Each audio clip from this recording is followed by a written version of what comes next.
आजमगढ़ उपचुनाव में सपा का खेल तो देखो। हवा में उड़ रहे हैं कई संभावित उम्मीदवारों के नाम, लेकिन असल में देखिए किसे सपा ने दिया है टिकट। आखिर कई नामों के पीछे क्या है सियासी रणनीति? क्यों सपा की तरफ से उछाले जा रहे हैं कई नाम? क्या है पार्टी में गड़बड़ या बीजेपी का खेल बिगाड़ने का है नया फॉर्मूला? आजमगढ़ की सियासी फजाओं में उपचुनाव की चर्चा तेज है और चर्चाओं का सूत्रधार सिर्फ और सिर्फ समाजवादी पार्टी है। हालांकि दिनेश लाल यादव निरहुआ को उम्मीदवार घोषित कर बीजेपी ने सुर्खियां बटोरने की कोशिश की है, लेकिन समाजवादी पार्टी की तरफ से जिस अंदाज में उम्मीदवारों के नाम उछाले जा रहे हैं उससे विरोधी माथा पीट रहे हैं और सपा के खुद के वोटर्स दुविधा में हैं कि आखिर टिकट किसे मिलेगा।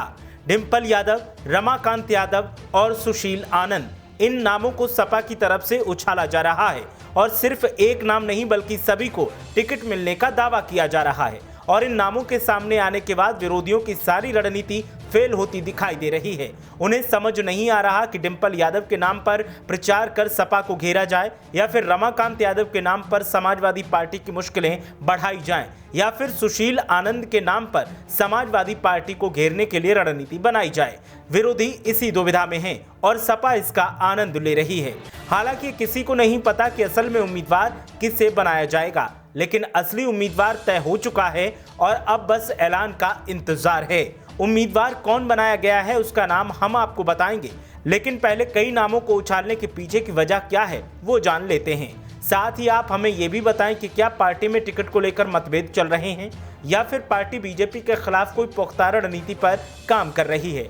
अपनी राय हमें कमेंट करके जरूर बताएं। अब बात करते हैं उम्मीदवार की, तो सपा में सबसे पहले नाम डिंपल यादव का ही सामने आया और दावा किया गया कि आजमगढ़ मुलायम और अखिलेश यादव का दूसरा घर है।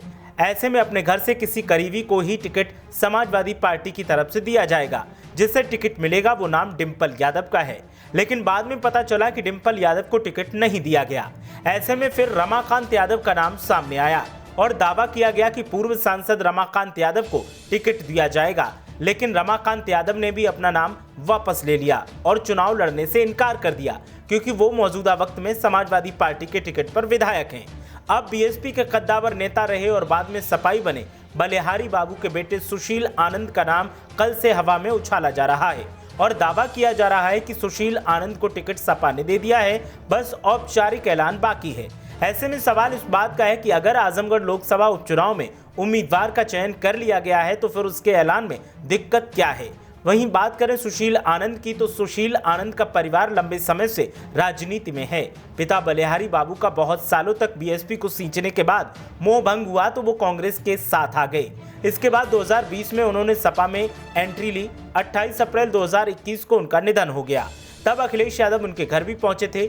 सुशील आनंद साल 2010 में फूलपुर से ब्लॉक प्रमुख रह चुके हैं और अब दावा किया जा रहा है कि वो सपा की तरफ से आजमगढ़ से लोकसभा का उपचुनाव लड़ने वाले हैं। टिकट किसको मिलेगा ये तो सपा आला कमान ही बताएगा, लेकिन फिलहाल मुस्लिम और दलित गठजोड़ के साथ समाजवादी पार्टी बीजेपी को हराने का सपना सजा रही है। ऐसे में सुशील आनंद ही सपा की तरफ से उम्मीदवार नजर आते हैं। बाकी तो पत्ते तभी साफ होंगे जब उम्मीदवार का ऐलान किया जाएगा।